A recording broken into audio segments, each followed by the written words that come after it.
Yeah, good evening. How's it going? You all right? I'm keeping my promises, at least trying to. Um, we're going through Warriors Into the Wild.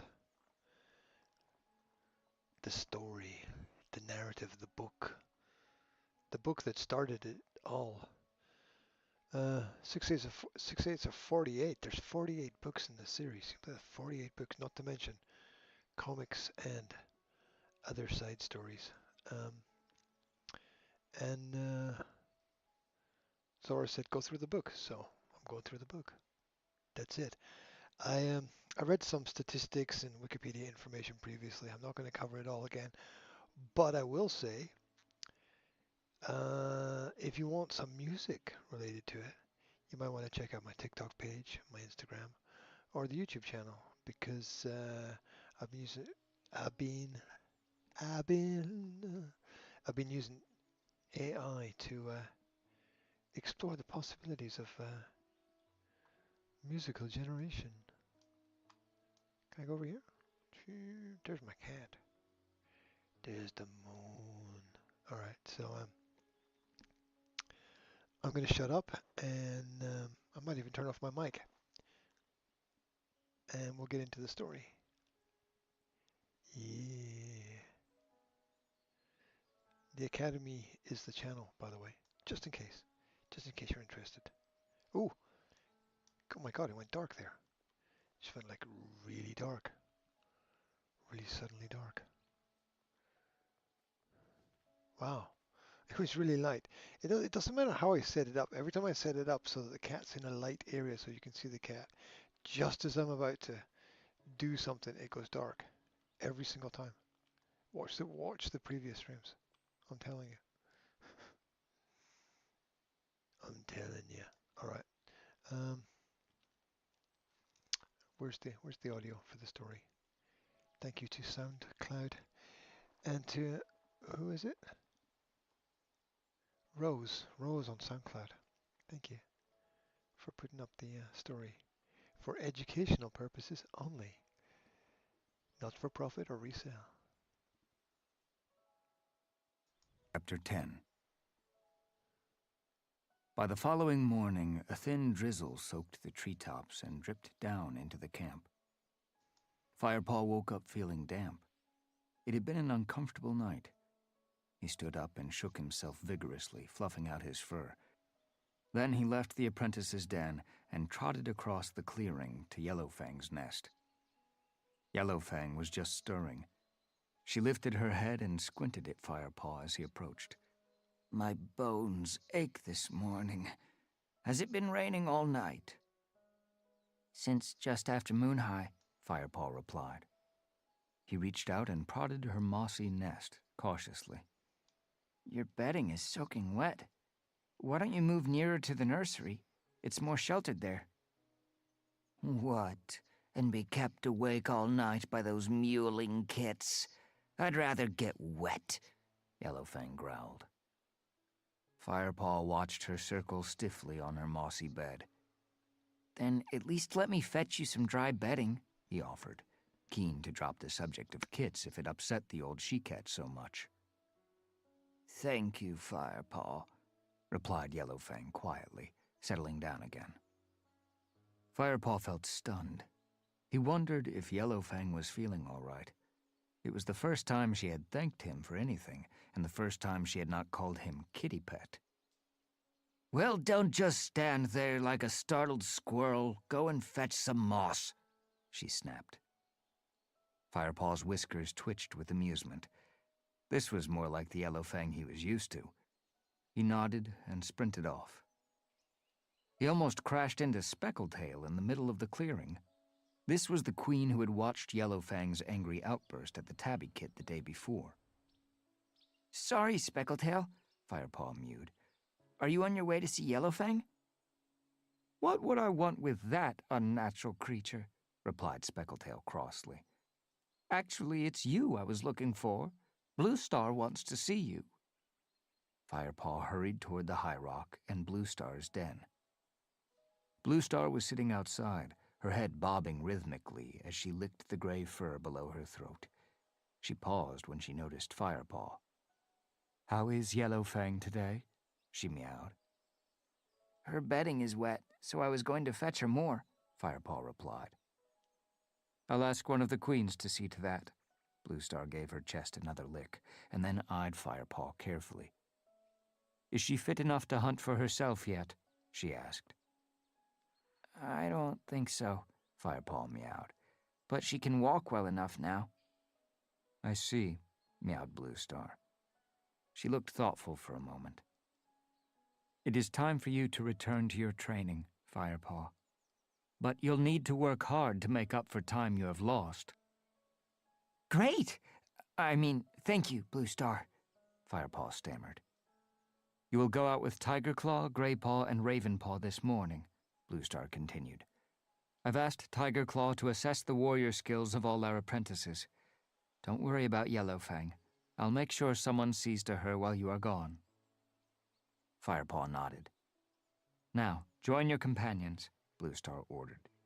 "I expect they're waiting for you." "Thank you, Bluestar," Firepaw mewed. He turned with a flick of his tail and darted toward his den. Bluestar was right. Graypaw and Ravenpaw were both waiting for him by their favorite tree stump. Graypaw looked stiff and uncomfortable, his long fur clumped by the dampness of the air. Ravenpaw was pacing around the tree stump, lost in thought, the white tip of his tail twitching. "So you're joining us today?" Graypaw called as Firepaw approached. "Some day, huh?" He shook himself roughly to get rid of the clinging wetness. "Yes. Bluestar told me that Tigerclaw is going to assess us today. Are Sandpaw and Dustpaw coming too?" "Whitestorm and Darkstripe took them out on warrior patrol. I suppose Tigerclaw is going to look at them later," Graypaw answered. "Come on, we should get going," urged Ravenpaw. He had stopped pacing and now hovered beside them anxiously. "Fine by me," mewed Graypaw. "Hopefully some exercise will warm me up a bit." The three cats trotted through the gorse track and out of the camp. They hurried to the sandy hollow. Tigerclaw had not arrived, so they hung around in the shelter of a pine tree, their fur fluffed up against the chill. "Are you worried about the assessment?" Firepaw asked Ravenpaw, as the young cat padded backward and forward with quick, nervous paw steps. "There's no need to be. You're Tigerclaw's apprentice, after all. When he reports back to Bluestar, he's going to want to tell her how good you are." "You can never tell with Tigerclaw," mewed Ravenpaw, still pacing. "For goodness sake, sit down," Graypaw grumbled. "At this rate, you'll be worn out before we begin." By the time Tigerclaw arrived, the sky had changed. The clouds looked less like thick gray fur and more like the soft white balls of down that queens use to line the nests of their newborns. Blue skies couldn't be far behind, but the breeze that brought the softer clouds carried a fresh chill. Tigerclaw greeted them briskly and launched straight into the exercise details. "Lionheart and I have spent the last few weeks trying to teach you how to hunt decently," he mowed.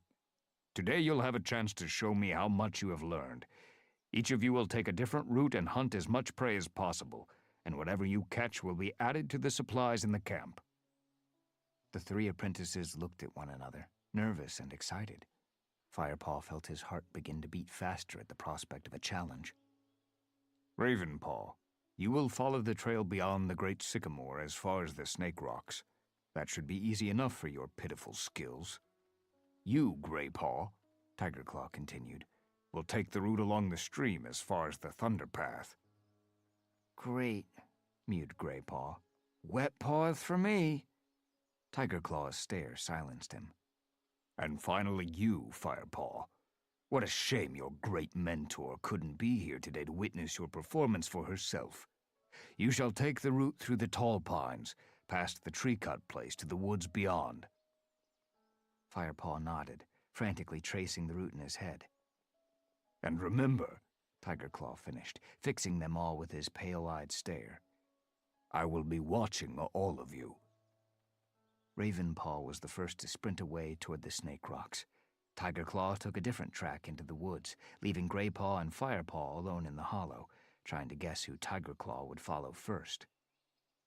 "I don't know why he thinks Snake Rocks is an easy route," mewed Grey Paw. "The place is crawling with adders. Birds and mice stay away from there because there are so many snakes." "Raven Paw'll have to spend his whole time trying not to get bitten," Firepaw agreed. "Oh, he'll be okay," mewed Grey Paw. "Not even an adder would be fast enough to catch Raven Paw at the moment. He's so jumpy. I'd better get going. See you back here later on. Good luck." Grey Paw raced off toward the stream. Firepaw paused to sniff the air, then bounded up the side of the hollow and began to head for the tall pines. It felt strange to be going in this direction, toward the two-legged place he had been raised in. Cautiously, Firepaw crossed the narrow path into the pine forest. He looked through the straight rows of trees, across the flat forest floor, alert for the sight and scent of prey. A movement caught his eye. It was a mouse, scrabbling through the pine needles. Remembering his first lesson, Firepaw dropped into the stalking position, keeping his weight in his haunches, his paws light on the ground. The technique worked perfectly. The mouse didn't detect Firepaw until his final leap. He caught it with one paw and killed it swiftly. Then he buried it so that he could pick it up on his return journey. Firepaw traveled a little farther into the tall pines. The ground here was deeply rutted by the tracks of the huge two-legged monster that tore down the trees. Firepaw took a deep breath, his mouth open. The monster's acid breath had not touched the air here for a while. Firepaw followed the deep tracks, jumping across the ruts. They were half filled with rain, which made him feel thirsty. He was tempted to stop and take a few mouthfuls, but he hesitated. One lap of that muddy trench water, and he'd taste the monster's foul-smelling tracks for days. He decided to wait. Perhaps there would be a rainwater puddle beyond the tall pines. He hurried onward through the trees and crossed the two-leg path on the far boundary. He was back amid the thick undergrowth of oak woods. He moved onward until he found a puddle and lapped up a few mouthfuls of the fresh water. Firepaw's fur began to prickle with some extra awareness. He recognized sounds and scents familiar from his old watching place on the fence post, and knew instantly where he was. These were the woods that bordered the two-leg place. He must be very close to his old home now. Ahead, Firepaw could smell two-legs and hear their voices, loud and raucous like crows. It was a group of young two-legs playing in the woods. Firepaw crouched and peered ahead through the ferns. The sounds were distant enough to be safe. He changed direction, skirting the noises, making sure he was not seen. Firepaw stayed alert and watchful, but not just for two legs. Tiger Claw might be somewhere nearby. He thought he heard a twig snap in the bushes behind him. He sniffed the air, but smelled nothing new. Was he being watched now? He wondered. Out of the corner of his eye, Firepaw sensed movement. At first, he thought it was Tiger Claw's dark brown fur, but then he saw a flash of white. He stopped, crouched, and inhaled deeply. The smell was unfamiliar. It was a cat, but not a ThunderClan cat. Firepaw felt his fur bristle with the instincts of a clan warrior. He would have to chase the intruder out of ThunderClan territory. Firepaw watched the creature moving through the undergrowth. He could see its outline clearly as it skittered between the ferns. Firepaw waited for it to wander nearer. He crouched lower, his tail waving back and forth in slow rhythm. As the black and white cat neared, Firepaw rocked his haunches from side to side as he prepared to spring. One more heartbeat, then he leaped. The black and white cat jumped into the air, terrified, and raced away through the trees. Firepaw gave chase. "It's a kitty pet," he thought, as he raced through the undergrowth, smelling its fear scent. "In my territory." He was closing in rapidly on the fleeing animal. It had slowed its headlong rush, preparing to scramble up the wide, mossy trunk of a fallen tree. With the blood roaring in his ears, Firepaw leaped onto its back in a single bound. Firepaw could feel the cat struggling beneath him as he gripped on with all his claws. It let out a desperate and terrified yowl. Firepaw released his grip and backed away. The black and white cat cringed at the foot of the fallen tree, trembling, and looked up at him. Firepaw lifted his nose, feeling a ripple of disgust at the intruder's easy surrender. This soft, plump house cat with its round eyes and narrow face looked very different from the lean, broad-headed cats Firepaw lived with now. And yet, something about this cat seemed familiar. Firepaw stared harder. He sniffed, drawing in the other cat's scent. I don't recognize the smell, he thought, searching his memory. Then it came to him. Smudge! He meowed out loud. How do you know my name? Stammered Smudge, still crouching. It's me, Firepaw meowed. The house cat looked confused. We were kittens together. I lived in the garden next to you, Firepaw insisted. Rusty? Mewed Smudge in disbelief. Is that you? Did you find the wildcats again? Or are you living with new housefolk? You must be if you're still alive. I'm called Firepaw now, Firepaw meowed. He relaxed his shoulders and let his fur fall flat into a sleek orange pelt. Smudge relaxed too. His ears pricked up. Firepaw, he echoed, amused. Well, Firepaw, it looks like your new housefolk don't feed you enough. You certainly weren't this scrawny last time we met. I don't need 2 legs to feed me, Firepaw replied. I've got a whole forest of food to eat. 2 legs? Housefolk. That's what the clans call them. Smudge looked bewildered for a second. Then his expression changed to one of complete astonishment.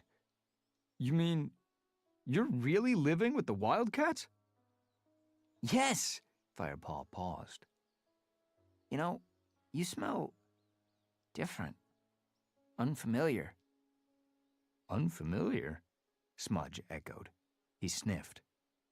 I suppose you're used to the smell of those wildcats now. Firepaw shook his head, as if to clear his mind. But we were kittens together. I should know your smell like I'd know the smell of my birth mother. Then Firepaw remembered. Smudge had passed 6 moons. No wonder he looked so soft and fat and smelled so strange. You've been to the cutter, he gasped. I mean, the vet. Smudge shrugged his plump black shoulders. So? He mewed. Firepaw was speechless. So Blue Star was right. Come on, then. What's it like living wild? Smudge demanded. Is it as good as you thought it'd be? Firepaw thought for a moment. About last night, sleeping in a damp den. He thought about mouse bile and clearing away Yellowfang's dirt and trying to please both Lionheart and Tigerclaw at once during training. He remembered the teasing he suffered about his kitty pet blood. Then he remembered the thrill of his first catch, of charging through the forest in pursuit of a squirrel, and of warm evenings beneath the stars sharing tongues with his friends. I know who I am now, he meowed simply. Smudge tipped his head to one side and stared at Firepaw, clearly confused. I should be getting home, he mewed. Mealtime soon. Go carefully, Smudge. Firepaw leaned forward and gave his old friend an affectionate lick between the ears. Smudge nuzzled him in return. And stay alert. There may be another cat in the area who is not as fond of kitty pets. I mean, house cats, as I am. Smudge's ears flicked nervously at these words. He looked around cautiously and leaped up onto the trunk of the fallen tree. Goodbye, Rusty, he mewed. I'll tell everyone at home that you're okay. Bye, Smudge, meowed Firepaw. Enjoy your meal. He watched the white tip of Smudge's tail disappear over the edge of the tree. In the distance, he could hear the rattle of dried food being shaken and a 2-leg voice calling. Firepaw turned, his tail high, and started back toward his own home, sniffing the air as he went. I'll find a finch or 2 here, he decided. Then I'll catch something else on the way back through the pines.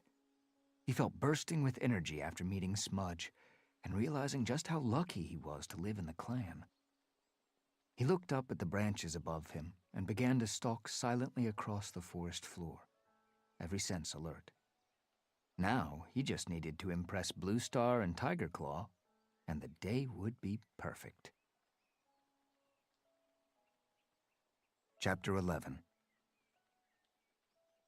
Firepaw returned with a chaffinch gripped firmly between his teeth. He dropped it in front of Tiger Claw, who stood waiting in the hollow. "You're the first one back," meowed the warrior. "Yeah, but I've got loads more prey to fetch," Firepaw mewed quickly. "I buried it back—" "I know exactly what you did," Tiger Claw growled. "I've been watching you." A swish of bushes announced Graypaw's return. He was carrying a small squirrel in his mouth, which he dropped beside Firepaw's chaffinch. "Yuck," he spat. "Squirrels are too furry. I'll be picking hairs out of my teeth all evening." Tiger Claw paid no attention to Graypaw's grumbling. "Ravenpaw's late," he observed. "We'll give him a bit longer and then return to camp." "But what if he's been bitten by an adder?" Firepaw protested. "Then it's his own fault," Tiger Claw replied coldly. "There's no room for fools in ThunderClan."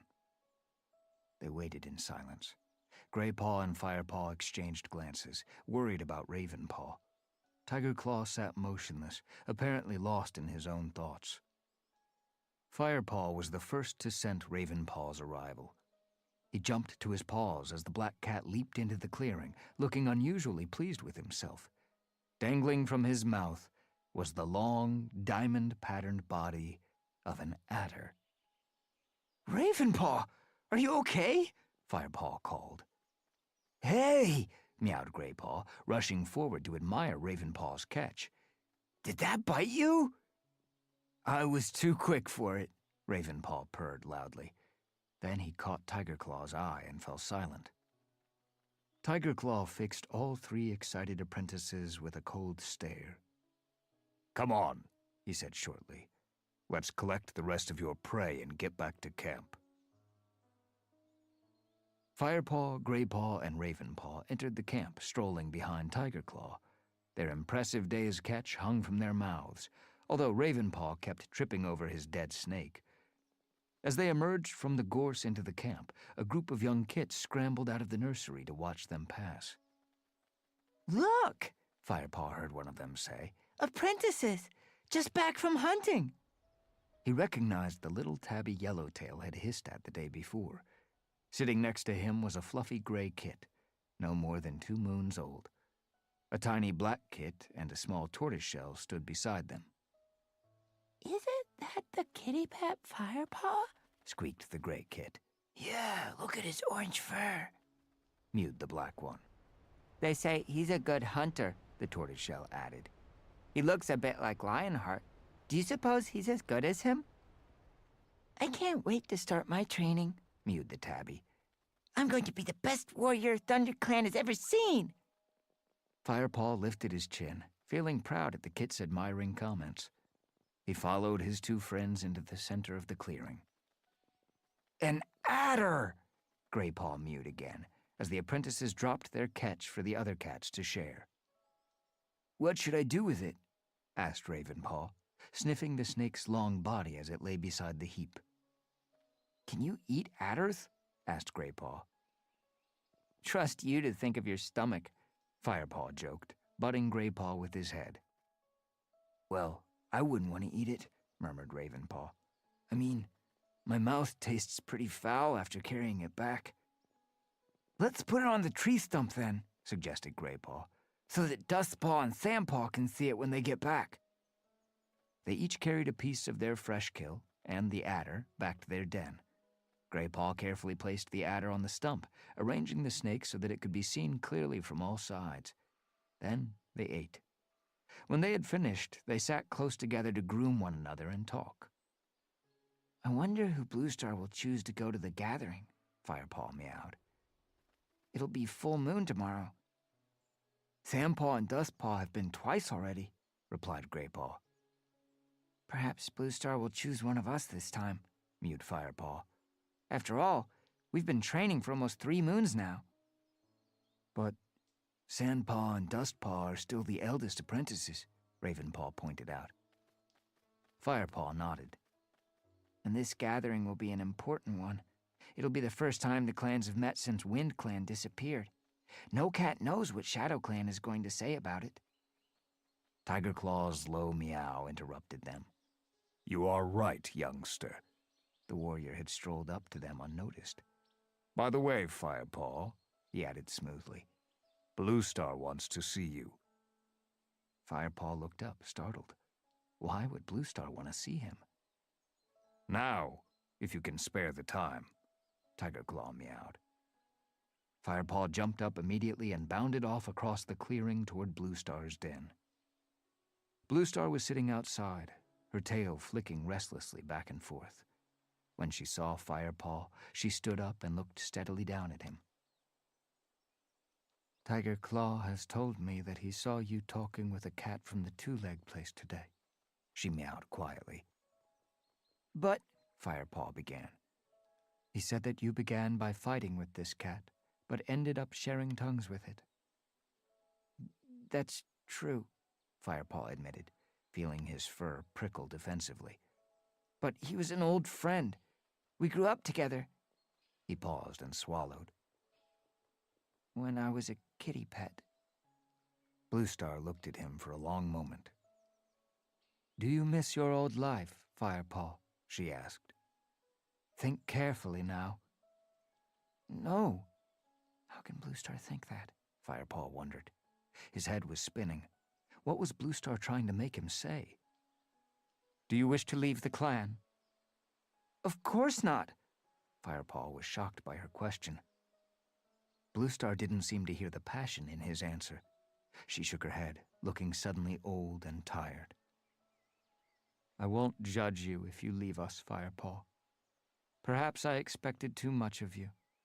Perhaps my judgment has been clouded by the clan's need for new warriors. Panic swept through Firepaw at the thought of leaving the clan forever. But my place is here. This is my home, he protested. I need more than that, Firepaw. I need to be able to trust in your loyalty to ThunderClan, especially now that it looks like ShadowClan is planning an attack. We don't have room for anyone who isn't sure whether their heart lies in the past or the present. Firepaw took a deep breath and chose his next words carefully. When I saw Smudge today, that's the house cat Tiger Claw saw me talking with, I saw what life would have been like if I had stayed with the two legs.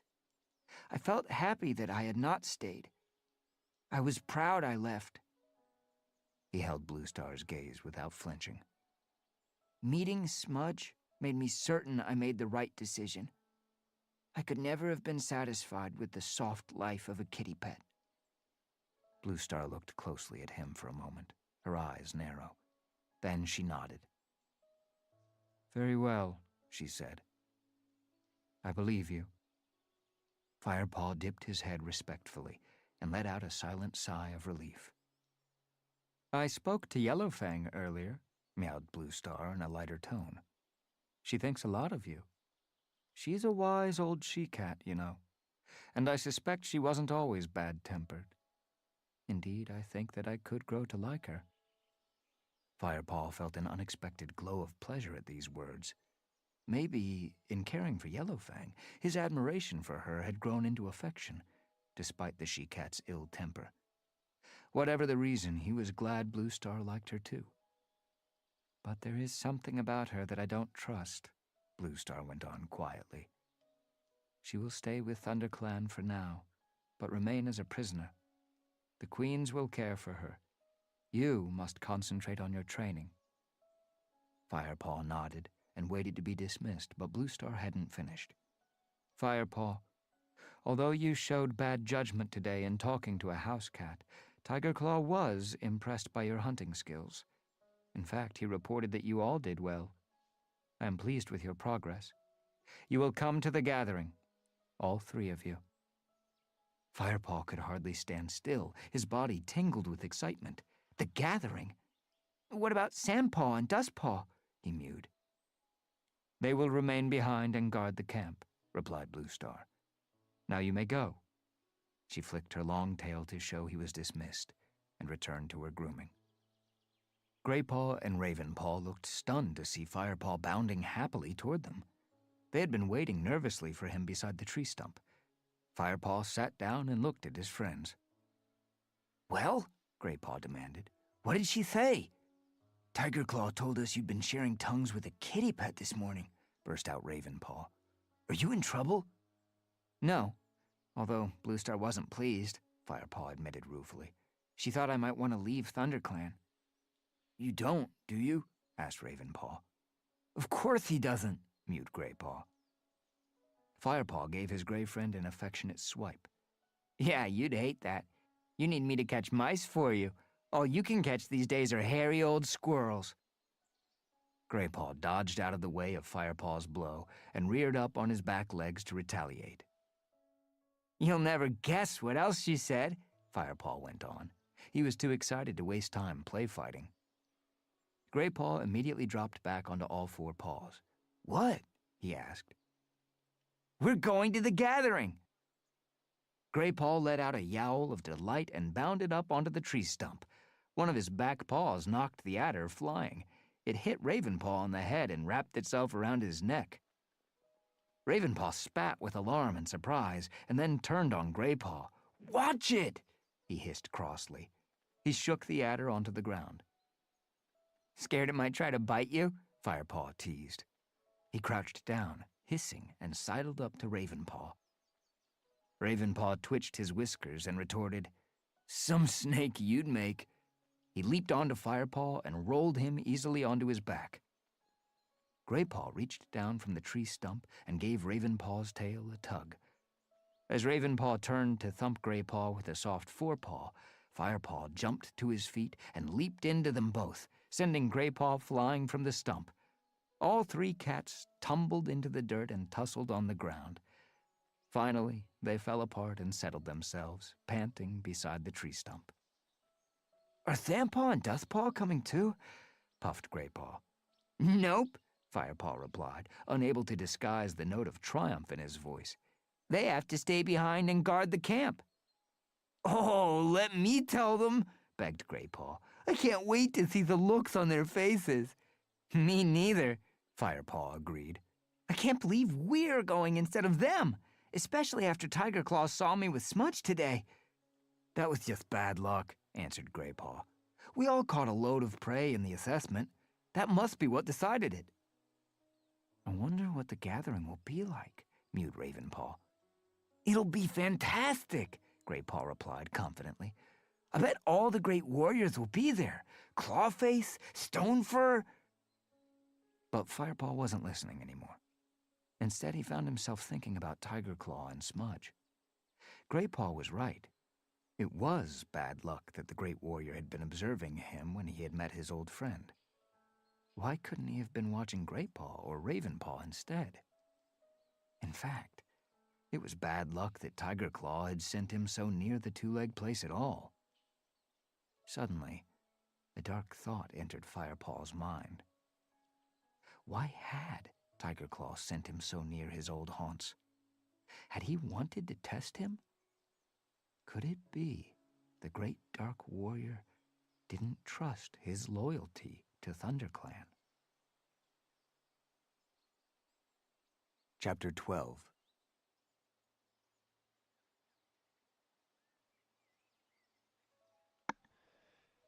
And there we have it, up to the end of chapter 11, which is, in my book, the end of section 7. It's a great story. There's a lot of depth to it, especially in the first novel. So, yeah, that was really cool. I enjoyed listening to that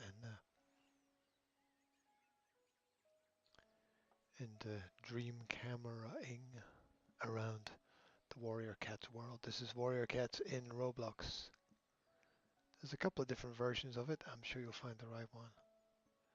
Wherever you are, whatever you're doing, stay cool, be good, have fun. That's it for today.